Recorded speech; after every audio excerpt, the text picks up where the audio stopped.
기도하겠습니다. 지난 한 주 저희의 생명을 지켜주시고 은혜로 동행해 주신 하나님의 사랑에 감사드립니다.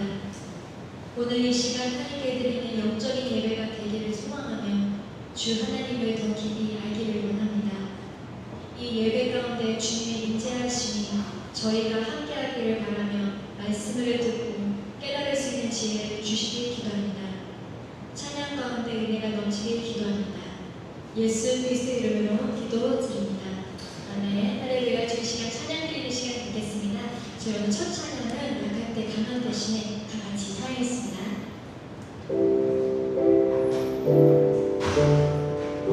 약할 때 강한 대신에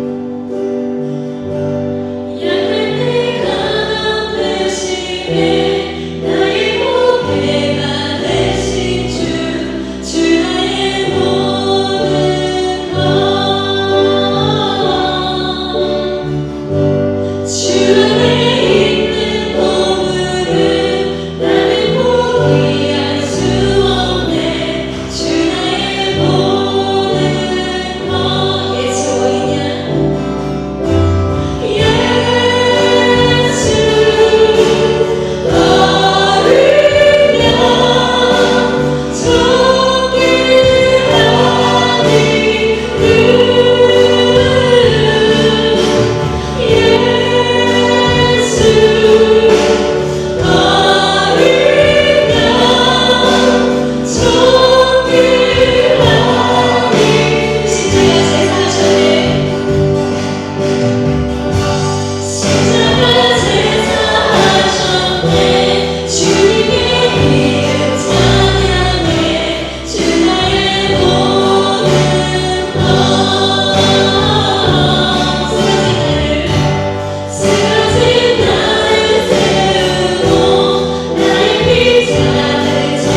같이 기도하겠습니다.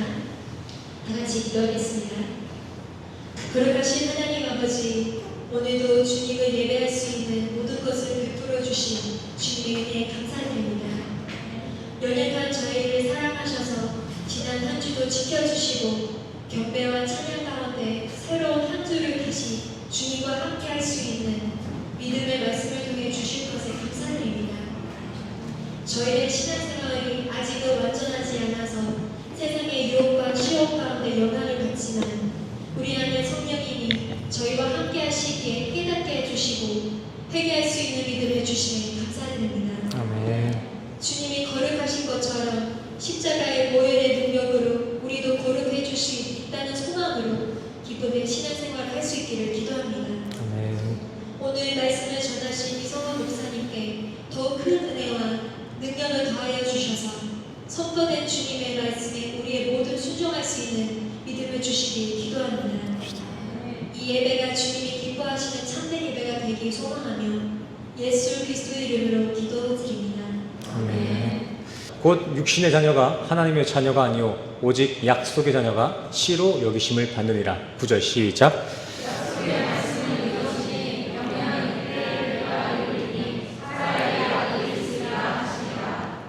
그뿐 아니라 또한 리브가가 우리 조상 이삭 한 사람으로 말미암아 임신하였는데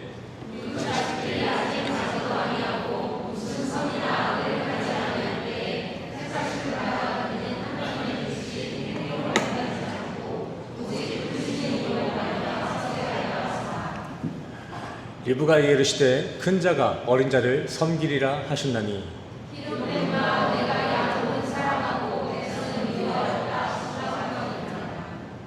그런즉 우리가 무슨 말을 하리오 하나님께 불의가 있느냐 그럴 수 없느니라.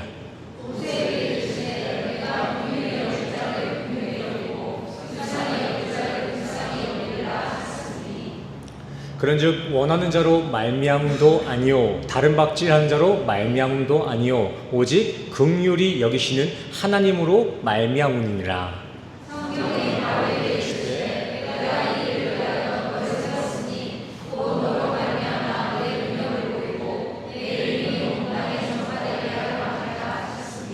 첫 번째 같이 읽을게요. 시작. 그런즉 하나님께서 하고자 하시는 자를 긍휼히 여기시고 하고자 하시는 자를 안악하게 하시느니라. 아멘. 할렐루야. 오늘도 말씀 앞에 서신 교회된 우리 성도님들을 주님의 이름으로 환영하고 또 축복합니다. 우리 옆 사람과 인사하고 시작할게요. 주님의 이름으로 환영하고 축복합니다. 잘 오셨습니다.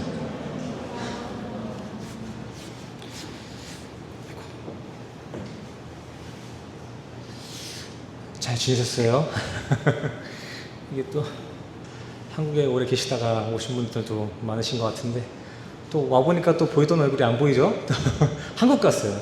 진짜 신기하게 이게 약간 성도 보존의 법칙 이런 게 있는 것 같아요. 적당하게 맞게 딱 가시면 또 오시고 뭐 이런 식으로. 어찌됐든 이렇게 오랜만에 뵙게 돼서 너무 반갑습니다. 8월 달까지는 우리 학생들이랑 학부모님들이 다 한국 가시니까 성도님들 여기 계신 성도님들은 어디 가시면 안 돼요. 8월 달까지 이렇게 묶여 계셔야 됩니다. 아셨죠, 안 시사님? 거기 가시면 안 돼요. 아니, 두 분이 계셔야 제가 살지. 자, 지난주 제가 숙제를 내렸습니다. 숙제. 그죠? 강의서 읽었어요? 지민쌤 읽었어요? 창세기 25장에서 33장까지 읽어오기. 숙제 다 하셨나요? 아유, 뭐 이 나이 돼가지고 숙제 내고 막 받고 하는 것도 되게 웃기지만 안 읽으셨나요? 제가 어제 막 빌었잖아요. 제발 성경책 좀 읽어달라고. 아니, 막 혼내켜도 안 되고, 막 뭐 돈 준다 그래도 안 되고 해갖고 제가 빌었잖아요. 좀 읽어달라고. 안 읽은 사람들은요, 뭐라고 안 할 테니까 오늘 설교 끝나고 다 읽고 가세요. 아셨죠? 다 읽은 거예요? 다. 알았어요. 너무한다 생각할 수도 있겠지만, 성도님들이 성경 읽으시면 누구한테 좋겠습니까? 성도님들이 성경 많이 읽고 성경 깨닫는다고 저한테 뭐 하늘의 커미션이 떨어지고 이런 거 조금도 없거든요. 뭐 때문에 제가 이러겠어요. 같이 좀 은혜 좀 누리자고요. 저 혼자 즐거우면 안 되잖아. 그죠? 같이 좀 즐겁자고요. 좀. 그리고 또 이렇게 기본적인 내용들을 미리 읽고 오시면은 설교가 점점 짧아지는 거예요. 옛날 그 초기 때 이제 설교를 보시면은 설교가 15분? 20분 안에 끝났어요. 제 설교가. 엄청 빨리 끝났죠. 왜 그렇게 빨리 끝난 줄 알아요? 성도님들이 항상 성경을 많이 보고 다 알고 있는 줄 알았어. 그래가지고 그냥 쌈박하게 딱 줄여가지고 했는데 아니더라고요. 그래서 설교가 길어진 거예요. 사실 성도님들 이해해 주세요. 성경 많이 읽어보시고 또 많이 이렇게 교제하다 보면은 설교가 다시 좀 줄어들 거니까 너무 걱정하지 마세요. 좀 밑밥을 까는 거예요. 오늘 조금 길거든요. 어쨌든 오늘은 이제 읽었다는 그 전제하에 스토리는 대략적으로만 좀 다루고 그 이제 전체적인 그 이야기 안에 담겨져 있는 그 하나님의 진리에 대해서 좀 중점적으로 한번 교제하도록 하겠습니다. 자, 오늘 본문이 어디죠? 오늘 본문? 넘어가요. 네, 로마서 말씀이죠. 근데 지난주 숙제는 또 어디였어요? 읽어보라 했던 거 창세기였죠. 숙제는 분명 창세기 내놓고 또 설교는 엉뚱하게 지금 또 로마서 한다 생각하실 수 있겠지만 그게 아니라 오늘은 이렇게 이 로마서를 간통해서 이 로마서의 관점으로 한번 창세기를 한번 다뤄보려고 합니다. 여기서 이렇게 로마서를 관통한다는 것은요, 별다른 의미가 아니라 구원론 차원에서 이 창세기를 한번 바라보겠다. 조금 더 명확하게는 이 예정론 차원에서 이 창세기를 한번 바라보자라는 의미입니다. 로마서 9장 자체가, 아니 로마서 자체가 구원론을 담고 있는 내용이잖아요. 그런데 뭐 예정론이다, 뭐 구원론이다 이렇게 얘기해서 너무 어렵게 이렇게 부담스럽게 받아들일 건 없습니다. 하나님이 우리를 어떻게 사랑하셨지? 우리를 언제부터 사랑하셨지? 그게 바로 그냥 예정론이고 또 구원론이거든요. 그러니까 너무 이렇게 어렵게 받아들이지 말고 하나님이 이렇게 사랑하심을 배우고 있는 시간이구나 라고 생각하시고 교제에 참여해주시면 좋을 것 같아요. 그리고 오늘 본문은 지난주 본문이었던 고린도전서 내용과 일맥상통하는 구절이기 때문에 지난주 설교를 잘 들으신 분들은 오늘 내용이 그렇게 어렵지 않을 거예요. 지난주 본문이나 이번 주 본문이나 또 우리가 숙제로 같이 읽었던 그 창세기 본문이나 다 똑같은 결론을 내고 있거든요. 그래서 지난 시간에 결론이 뭐였는지 잘 기억하고 있으면 오늘도 이 내용이겠구나 라는 어떤 준비가 될 수 있는 거죠. 자, 그렇다면 지난주의 결론을 다시 한번 회상해 봤으면 좋겠습니다. 지난주의 결론이 뭐였죠? 지난주 결론? 고린도전서 말씀이었잖아요. 고린도전서 9장 말씀, 그 결론이 뭐였죠? 진짜 이거 안 넘어가. 결론이 뭐였어요? 수많은 사람들이 다 이 땅의 영광만을 바라보며 각기 열심히 살고 있고 또 그러한 사람들은 그러한 열심에 대한 보상도 받고 있지만 그런 것들은 다 사라질 사람이고 사라질 영광입니다. 결국 진짜 상, 영원히 썩지 않을 것을 받을 것은 오직 한 사람뿐입니다. 이게 지난 시간 결론 아니었겠습니까? 근데 여기서 썩지 않을 것을 받게 될 오직 한 사람은 또 누구였습니까? 어이구, 훌륭합니다. 잘 들으셨네요. 토너먼트 마냥 교회에서 제일 기도 많이 하고 교회에서 제일 헌신 많이 하고 믿음 좋은 사람, 그런 사람이 한 사람이 아니고 유일하게 이 세상을 이기신 예수 그리스도, 그분만이 썩지 않을 상 받을 예수 그리스도 한 분이시라는 거예요. 자, 그리고 그 예수와 십자가로 교회라는 한 팀이 된 우리 성도들, 그렇게 마지막 아담의 영으로서 둘째 사람으로서 다시 거듭나게 된 우리 성도들, 우리 교회가 바로 유일한 승자가 되는 것입니다. 아멘이십니까? 예수 그리스도 한 사람만 자격이 있지만 그 예수 그리스도를 머리 삼아 교회라는 한 팀이 된 우리는 예수와 함께 승리한다라는 거예요. 예수의 공로로. 자, 그래서 제가 설교 마지막 결론으로 로마서 한 구절을 보여드렸습니다. 어디였죠? 로마서 9장. 이거 한번 같이 읽고 넘어갈게요. 시작. 기록된 바 첫사람 아담은 생명이 되었다함과 같이 마지막 아담은 살려주는 영이 되었나니 그러나 먼저는 신령한 사람이 아니요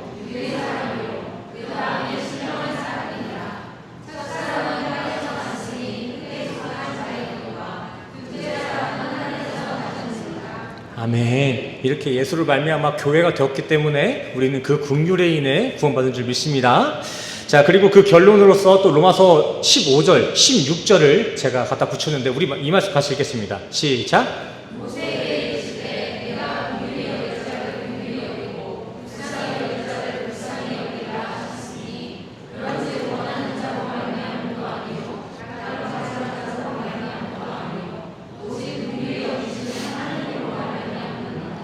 아멘. 할렐루야. 우리의 어떤 간절한 원함도 아니고 성실함의 행위도 아닌 오직 긍휼로 말미암아 이긴 자가 되어 구원을 받는다라는 내용이었어요. 근데 또 그 긍휼, 우리가 이인자가 될 수 있는 그 키워드, 그 국률을 우리에게 어떻게 나타난 바가 되었습니까? 국률이 있어야만 우리가 구원을 받는데 그 국률이 우리에게 어떻게 나타난 바 되었어요? 예수 그리스도로 말미암아. 그 예수가 하나님의 국률을 담고 우리에게 보낸 바 돼요. 우리는 그 십자가로 말미암아 하나님의 사랑받는 자로 확증되어 구원받게 되는 줄 믿습니다. 바로 이게 지난주 본문 고린도전서와 또 오늘 본문 로마서와 또 숙제로 읽으신 창세기의 똑같은 결론이 되겠습니다. 오늘 이렇게 결론을 먼저 이렇게 스포하고 어떻게 그런 결과가 도출되고 있는지 역학적으로 조금 조사를 해봤으면 좋겠어요. 교제를 나눴으면 좋겠어요. 자, 이거는 결과가 이러니까 이런 줄 알고 들으세요라는 어떤 가스라이팅의 어떤 서술이 아니라 신학적으로도 이런 해석 방법이 있어요. 귀납적 해석, 연역적 해석법이라고 해가지고 미리 정답을 알려주고 어떻게 그 정답이 이렇게 만들어지는 그 과정을 배워가는 그것도 신학교에서 좀 알려주고 있는 과정들이거든요. 그러니까 너무 이렇게 염려하지 말고 들어봐 주시기 바랍니다.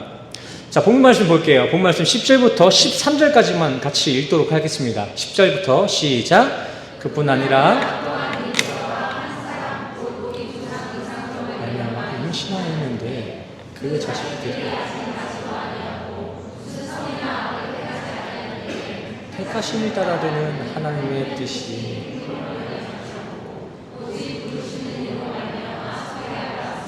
두 개만 더 읽을게요. 리브가에게 이르시되 큰 자가 어린 자를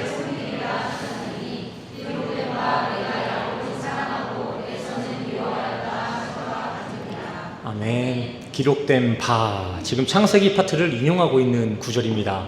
자, 여기서 주인공은 야곱과 에서입니다.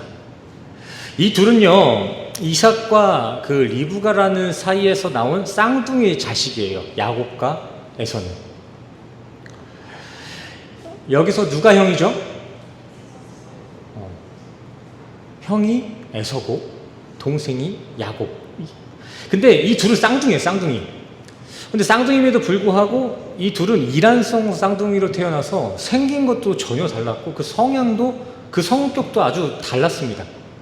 먼저 형 에서는요, 밖에 나돌아다니는 걸 좋아하면서 사냥을 즐겼던 테토남이었습니다. 테토남. 외모로 보시면 구릿빛 피부, 막 털이 잔뜩 있었다라고 지금 나와 있죠. 근데 또 반대로 야곱이라는 그 동생은요, 털 하나 없는 매끈매끈한 피부를 가지고 있었고 또 성향도 형과는 달리 집에서 조용히 지내던, 어떻게 보면 애견남이라 할 수 있겠죠. 이런 인물들이 오늘 본문의 주인공으로 있다라는 어떤 그림을 좀 그려주시면 좋겠어요. 자, 그렇게 야곱은요, 평소와 다를 바 없이 집에서 얌전히 요리를 하고 있었습니다. 근데 마침 들에 나가 사냥을 하고 돌아온 그 형이 딱 집에 돌아온 거예요. 근데 사냥을 갔다 오니까 이 에서 형이 너무 피곤하고 배가 고픈 거예요. 그래서 그 에서라는 형이요, 야곱이라는 그 동생에게 야, 밥상 좀 차려와라 라고 명을 합니다. 네가 만들고 있는 건 그거 내놔 라고 이야기해요. 둘은 쌍둥이였지만 그래도 어떤 형이라는 그 위계질서가 있었나 봐요. 근데 또 잘 아시겠지만 이 쌍둥이들에게 있어 서열이라는 것은 그리 분명치가 않습니다. 쌍둥이들을 보면은 다들 형이나 누나를 형이랑 누나라고 부르질 않아요. 분명 쌍둥이임에도 불구하고 형과 누나, 언니 이런 게 다 있는데 그거를 인정하지 않아요. 높이진 않죠. 우리 학생들 중에서도 쌍둥이가 있습니다. 진이랑 준이라는 친구가 있는데 서로 동생, 형 하는 꼴을 못 봤어요, 제가. 서로 지들이 형이래요, 잘. 그래서 제가 이왕 이렇게 된 거 좀 이간질을 시켜보려고, 그러면 둘이 싸우면 누가 이겨? 하니까 자기들이 막 이긴다고, 내가 형이라고 막 그러더라고요.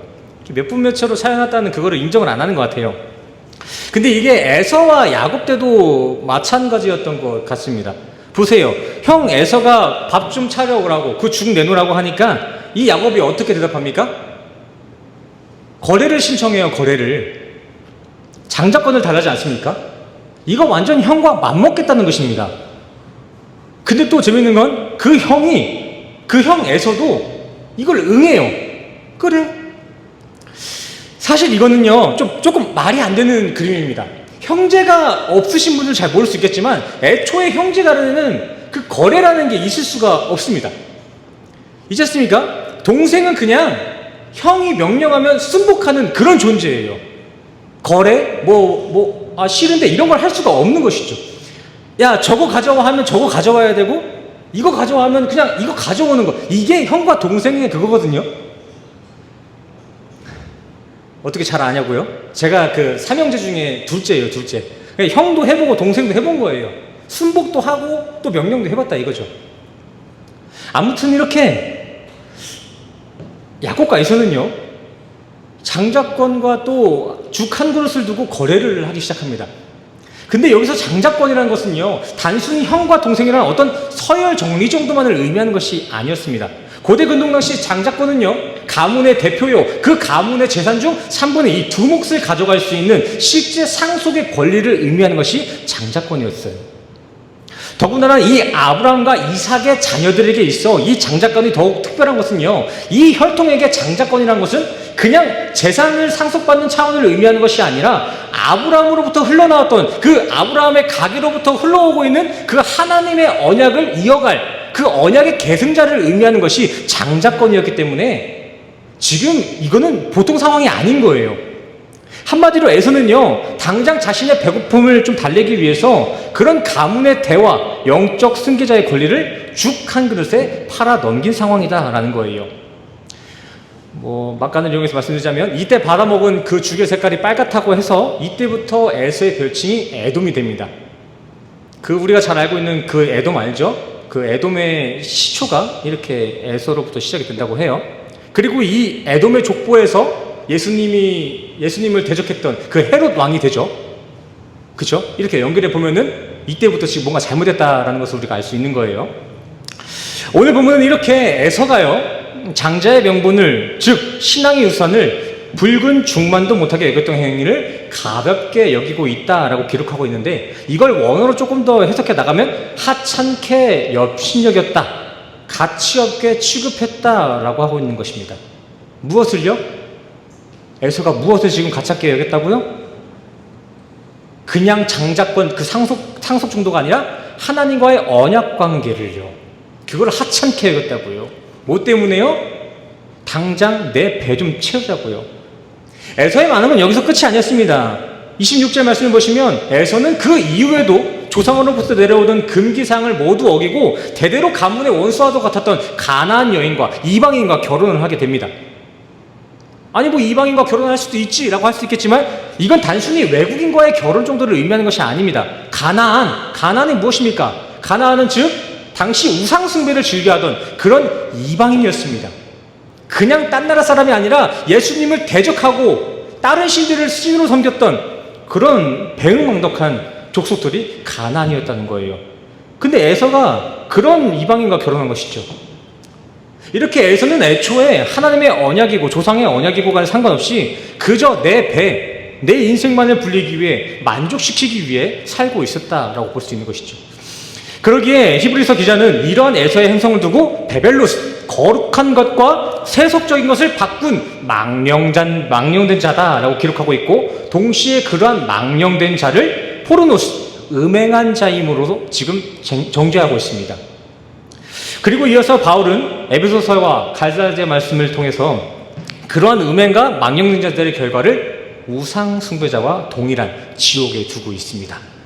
에서가 행했던 그 장자권 팔아먹은 행위는 단순한 그냥 실수라든지 어떠한 그 오류 이런 차원이 아니라 지금 지옥 갈 짓을 했다라고 지금 나와 있는 거예요.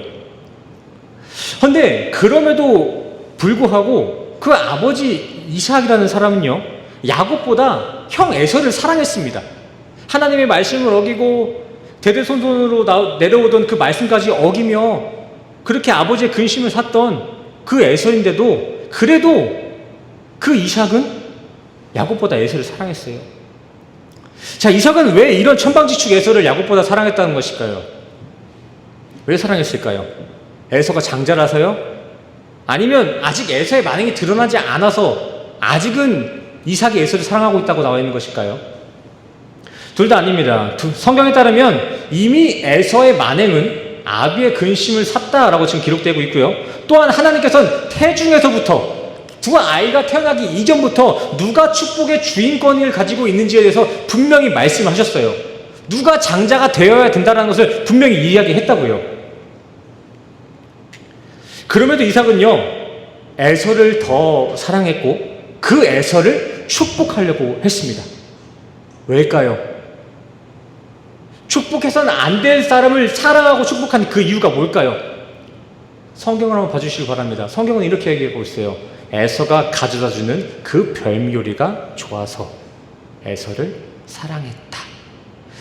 이 부분도 제가 조금 이제 몇 차례 제가 이제 구약 말씀을 가지고 이렇게 다음 주, 다다음 주까지 계속 이어갈 거니까 그 부분 좀 해결해 드릴게요. 우선 이 정도로만 알고 계세요. 그래서 이삭은 에서를 축복하기 직전에도 에서에게 먼저 별미를 만들어 오라고 해요. 한번 말씀 보세요. 그 별미를 먹고 나서 축복해 주겠다 이렇게 이야기하고 있지 않습니까? 원어를 보시면 이건 조건절이에요. 그거 가지고 와야 돼 축복해 줄 거야. 이런 식이 될 수도 있겠죠. 그래서 에서는 그 이삭의 축복을 받으려고 당장 이 밭에 나가 이제 사냥을 하러 나갑니다. 이제 별미를 만들려고요. 근데 그때 마침 야곱을 더 사랑했던 리브가, 그 엄마 리브가가 그 얘기를 딱 듣게 되는 거예요. 뭐라고? 지금 에서를 축복하려고 한다고? 그래서 엄마 리브가는요, 야곱에게 곧장 달려가서 빨리 근처에 있는 그 염소 2마리를 잡아오려고 합니다. 빨리 갔다 와. 왜 그랬을까요? 그걸로 별미를 만들어서 그 에서의 축복권을 뺏어오려고 한 거예요. 같은 뱃속에서 나온 쌍둥이인데 조금 부모님들이 조금 아리까리합니다. 좀 이상해요. 근데 이때 야곱이 엄마한테 이렇게 이야기합니다. 아니 엄마, 암만 아버지가 지금 노년에 눈이 좀 멀었다고 해도 형이랑 나랑은 너무 다른 거 아니에요? 제 몸을 한번 보세요. 그리고 그 형의 몸을 한번 생각해 보세요. 피부, 결부터 색, 털 어느 하나 닮은 게 하나도 없습니다. 아 엄마 괜히 나 이거 형인 척하고 그 들어갔다가 되려 아빠한테 이거 저주받는 거 아니야? 지금 야곱은 그거를 원치 않아 하고 있어요. 나 이러다 죽을 것 같다고. 조금 메타인지가 좀 돌아가고 있는 것 같아요. 객관적으로 좀 생각할 줄 아는 거죠. 근데 엄마 리브가는 야곱의 등짝을 딱 때리면서 이야기하고 있습니다. 야, 이 자식아, 넌 빨리 내 말만 듣고 저 염소 빨리 데리고 와, 인마. 물론 이렇게 경박스럽게까지는 하지 않았겠지만 좀 이해를 위해서 좀 이해해 주시기 바랍니다. 그리고 리브가는 야곱의 몸에 염소 새끼의 가죽을 덧붙였습니다. 왜 그랬을까요? 에서처럼 보이게 하려고요. 그리고 에서의 방에 들어가서 에서의 좋은 옷을 훔쳐다가 야곱에게 입힙니다. 주석을 찾아보니까 이때 이 좋은 옷의 의미는 그냥 고급 의류가 아니라 장자들이 특별한 이벤트가 있었을 때 입는 그 장자들의 예복이었다라고도 이야기하더라고요. 아무쪼록 그렇게 엄마 리브가는 애견스러운 야곱을 한순간에 테토 에서처럼 만들어다가 손에 별미를 쥐어주고 아버지 방에 딱 밀어 넣은 거예요. 빨리 들어가, 잔말하지 말고 빨리 들어가, 나만 믿고. 그러고 이제 이삭의 방에서 에서 호소인 야곱과 또 이삭과의 그 대화가 시작됩니다. 19절 말씀이에요. 야곱부터 시작하겠죠? 아버지, 제가 별미를 만들었습니다. 이거 드시고 언능 저 좀 축복해 주십시오. 이삭, 그래 왔냐? 근데 어떻게 벌써 왔어? 하나님이 도우셨는지 길바닥에 그 염소가 널려 있더라고요. 그래서 금방 왔어요. 아, 그래? 그럼 너 일로 좀 와봐. 한번 만져보자. 자, 바로 이때 리브가가 야곱에게 전수한 그 꼼수들이 아주 빛을 발합니다. 눈이 멀어가는 이삭이 야곱을 그렇게 더듬는데 팔이 완전 에서인 거예요. 에서보다 더 에서 같은 거예요. 왜요? 야곱의 팔에는 염소의 가죽이 붙어있기 때문이었죠. 근데 아무리 그래도 그렇지 아버지가 자식 새끼 팔뚝이랑 짐승털이랑 구별을 못했을까요? 근데 이게 눈이 잘 안 보이니까 좀 어쩔 수가 없었던 거라고 볼 수도 있어요.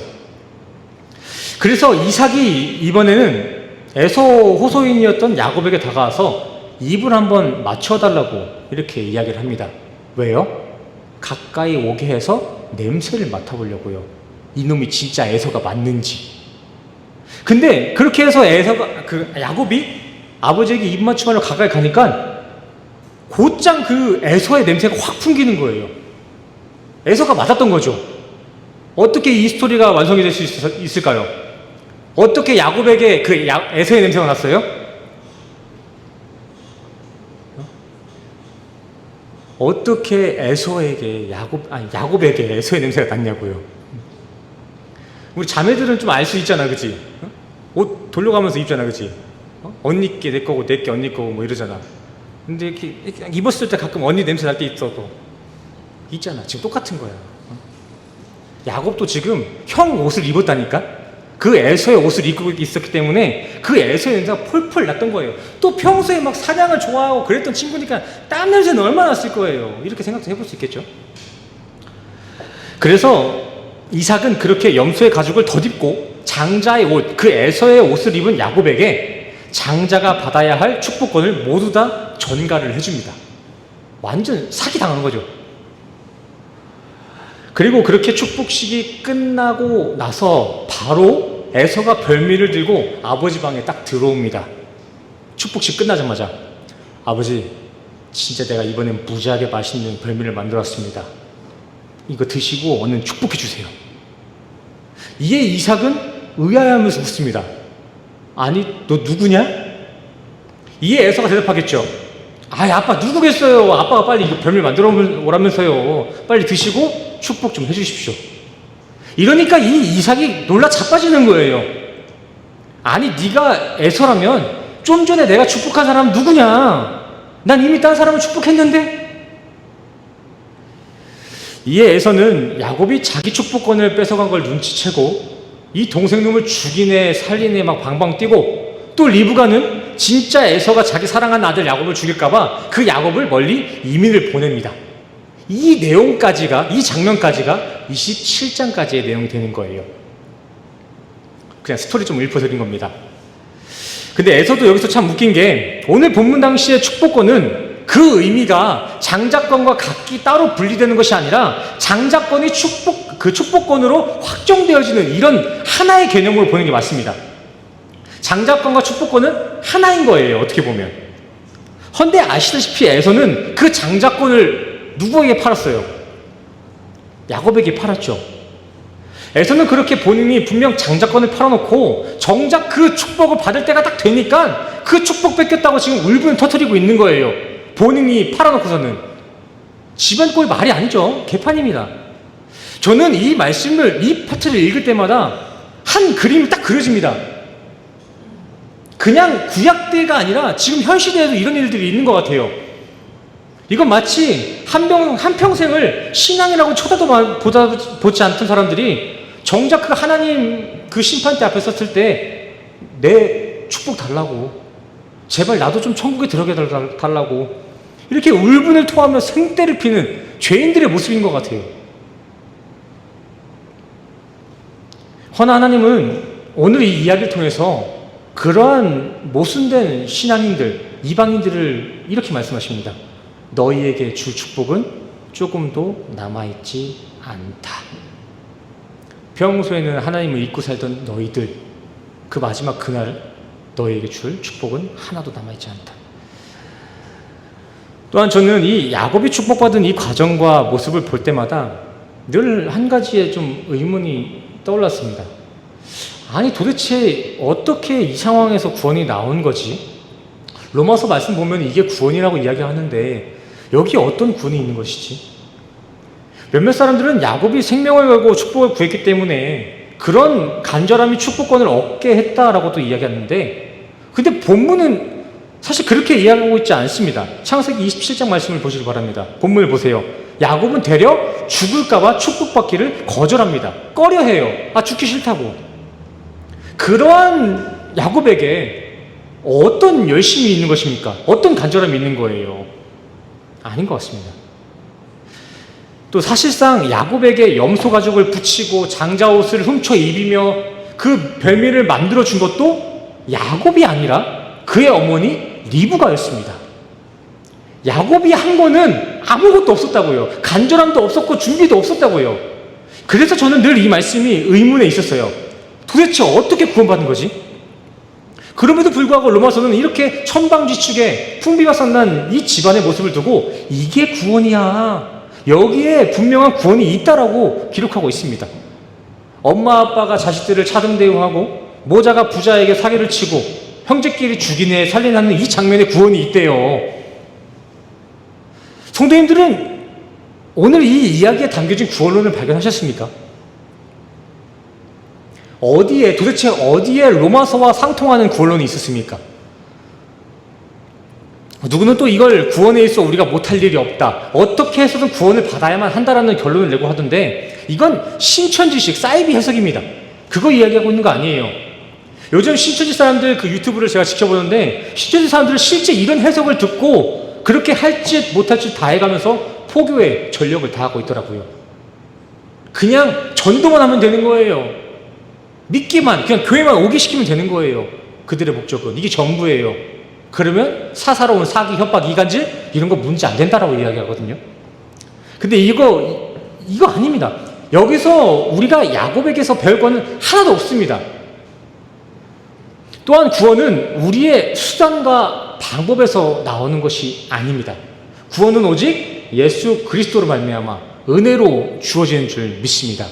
아멘이시죠?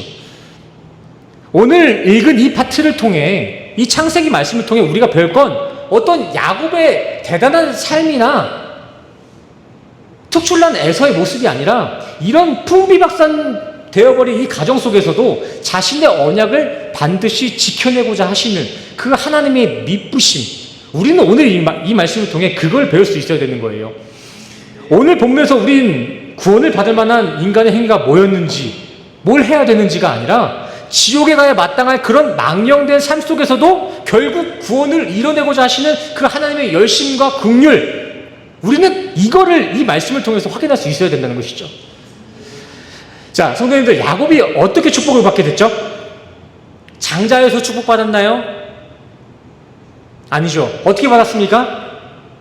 구원받으려고 발버둥 쳐서 받았나요? 아니라고 했잖아요. 그냥 사기쳐서 받은 거잖아요. 이유 없이. 이게 야곱이에요. 근데 그때 그 야곱이 어떻게 사기를 쳤습니까? 짐승과 장자의 예복을 입어 장자로 위장을 해서 축복을 받지 않았습니까? 근데 성경도 우리 성도들이 어떻게 구원받는다라고 이야기하고 있습니까? 이스라엘 혈통에 장자 신분이 있기 때문에 우리도 구원받을 수 있다 이야기합니까? 아니잖아요. 여기서 이스라엘 사람 있어요? 없잖아요. 우리 보고 어떻게 구원받는다 이야기합니까?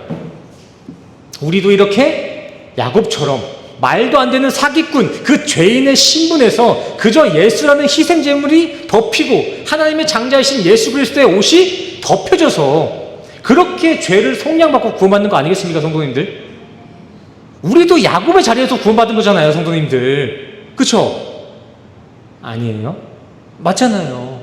사기치는 자리, 망령된 자리에서 구원받는 거 아니겠습니까? 여기서 하나 더 이야기하고 싶습니다.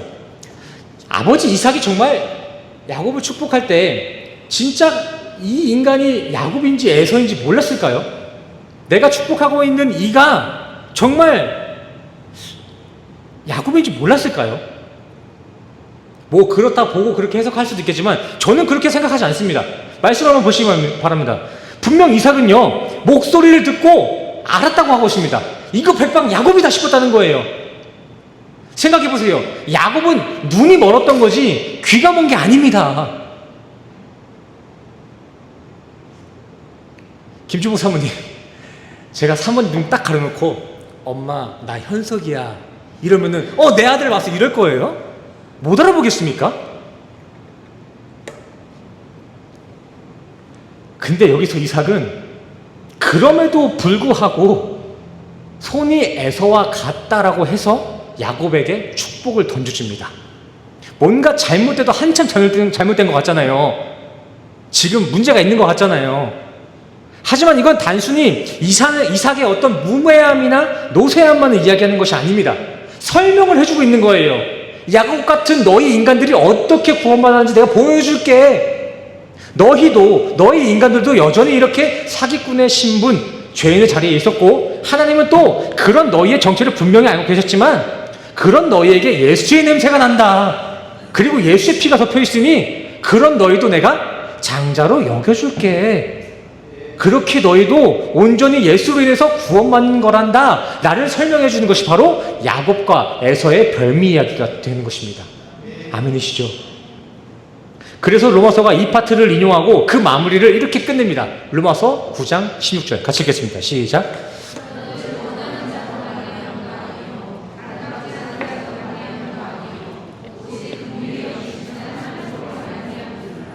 아멘. 다 아니래요. 다 아니래요. 여기서 원하는 자가 누구예요? 원하는 자.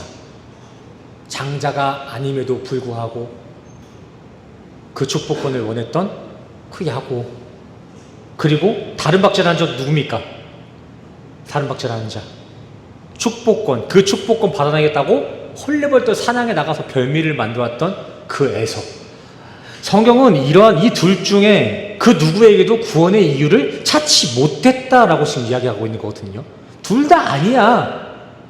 그리고 말하죠. 그런 구원은 오직 어디로부터 난다? 하나님의 긍휼로 나는 거야. 근데 지난 시간 이 하나님의 긍휼과 사랑은 어떻게 우리에게 드러난 바 됐다고 말씀드렸죠? 예수 그리스도의 십자가.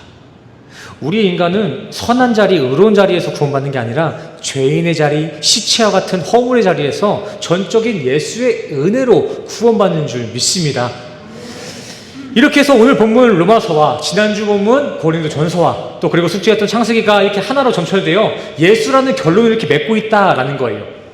그리고 성경은 그러한 성경 역사 속 그 이야기들을 우리의 삶과 따로 구별하지 않고 이것이 곧 너희의 모습이야, 너희의 결론이다 라고 지금 이야기하고 있습니다. 현 시대 우리의 삶에도 분명 야곱과 에서와 같은 망령된 모습들이 나타나고 있다는 것입니다.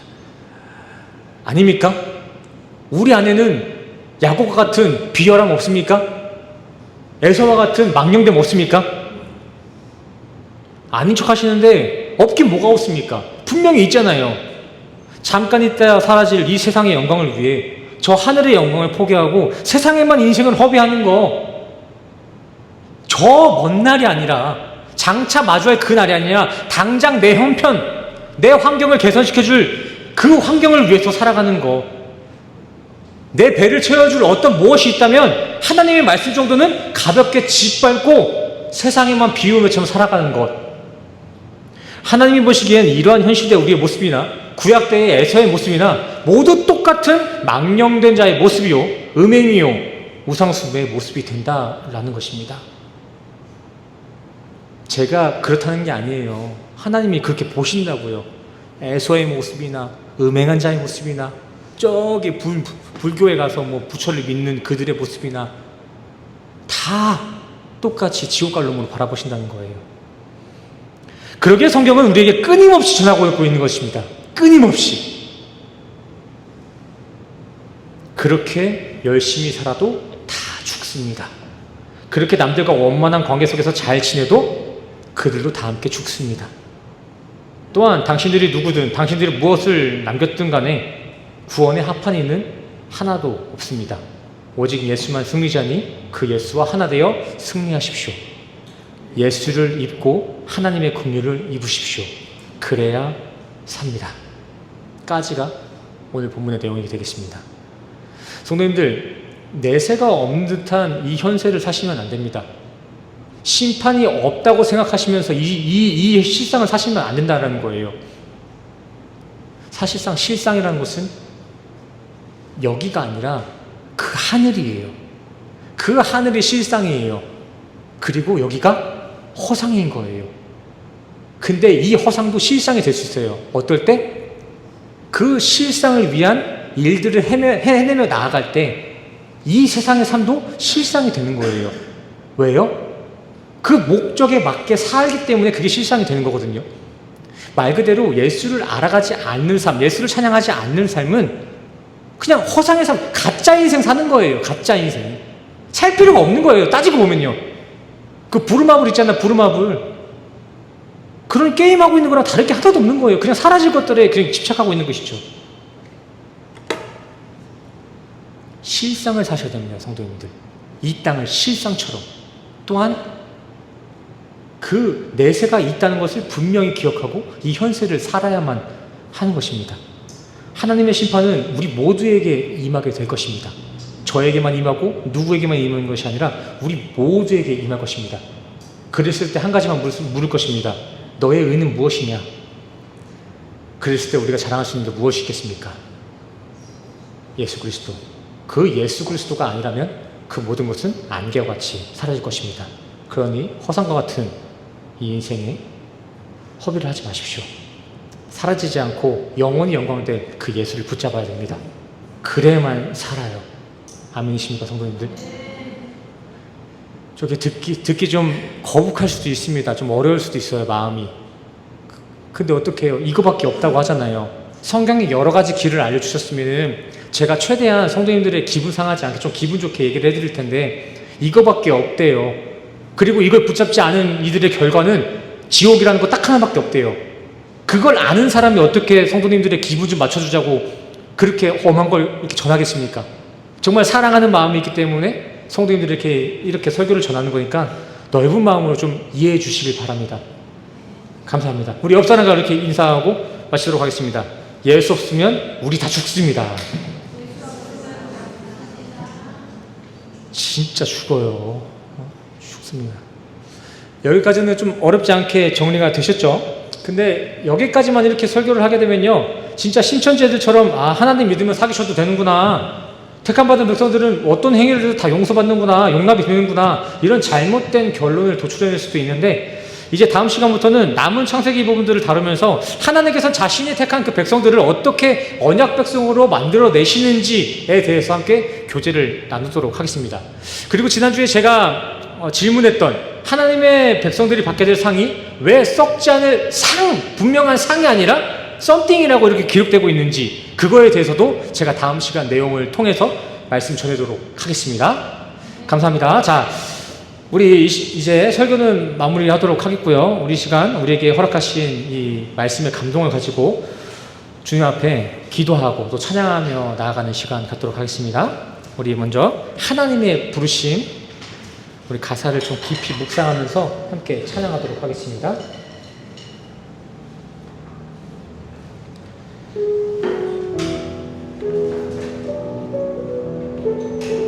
함께 찬양할까요?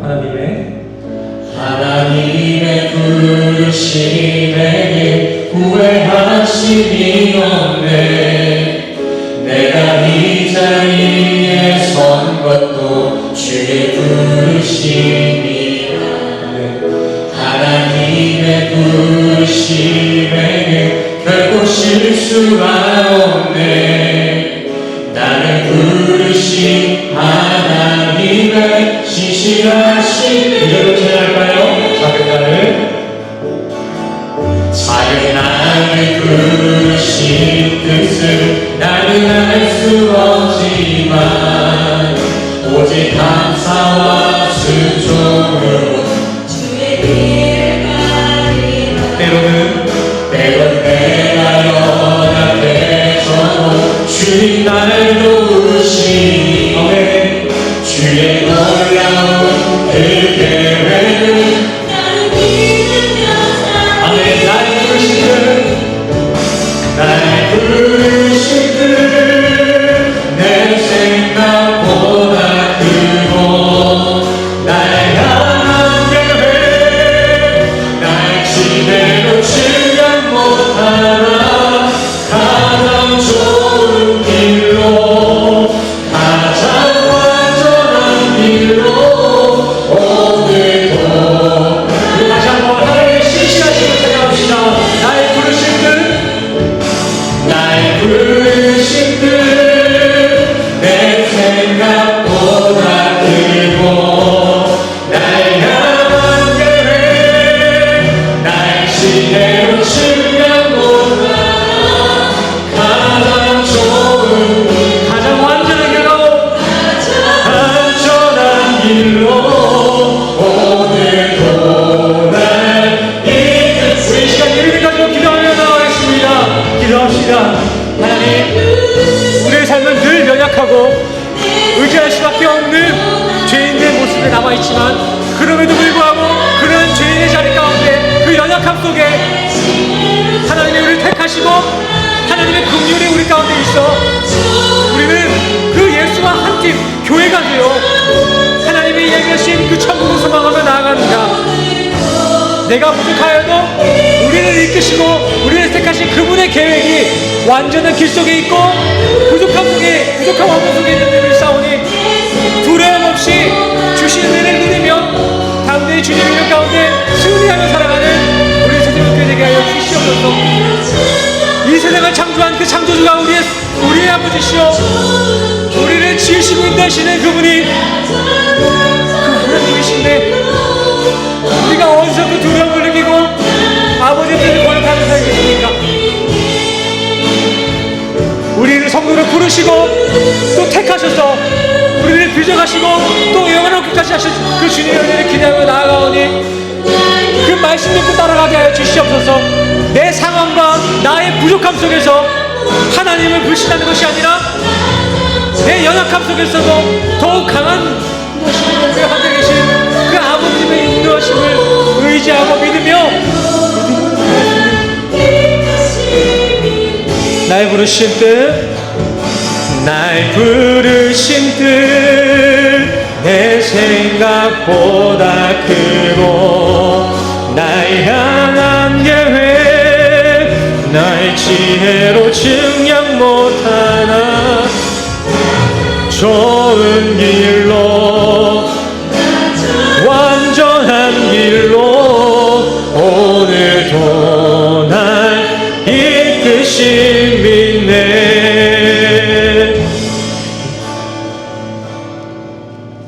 아멘. 기도하겠습니다.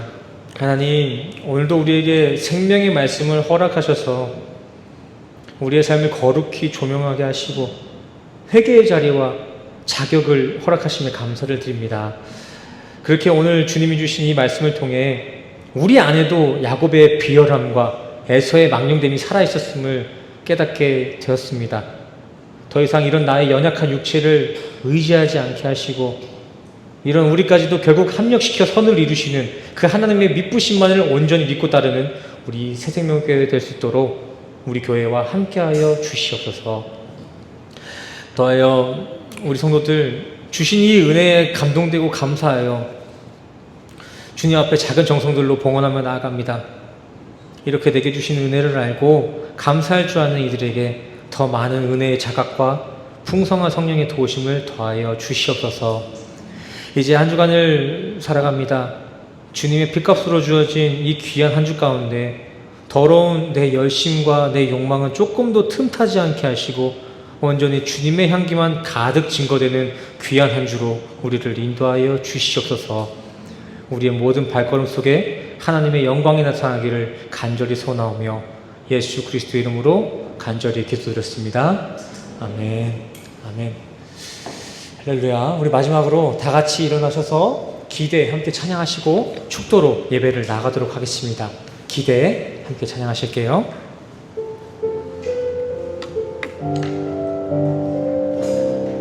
주 안에 우리 하나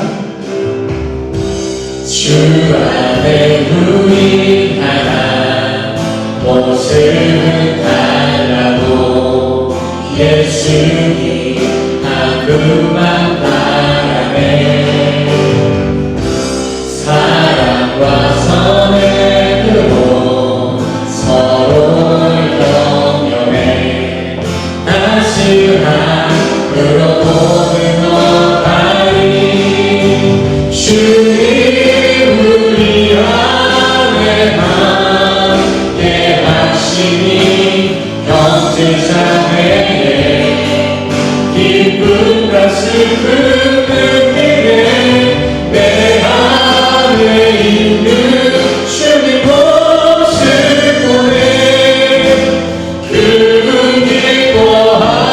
기뻐하시네. 아멘. 함께 고백합시다. 주님 우리를 통하여서 주님 우리 통해 계획하시니 부족한 입술로 찬양하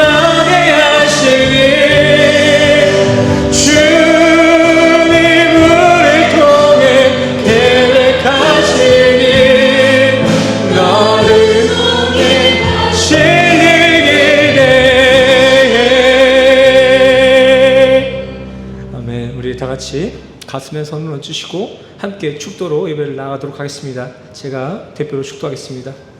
축도하겠습니다. 지금은 우리 주 예수 그리스도의 은혜와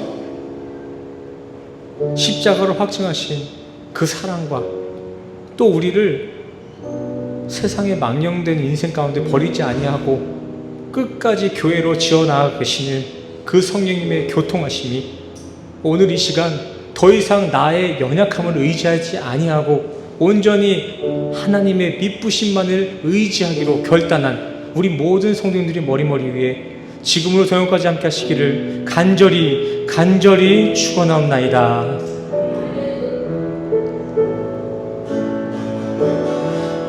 부르신 뜻 내 생각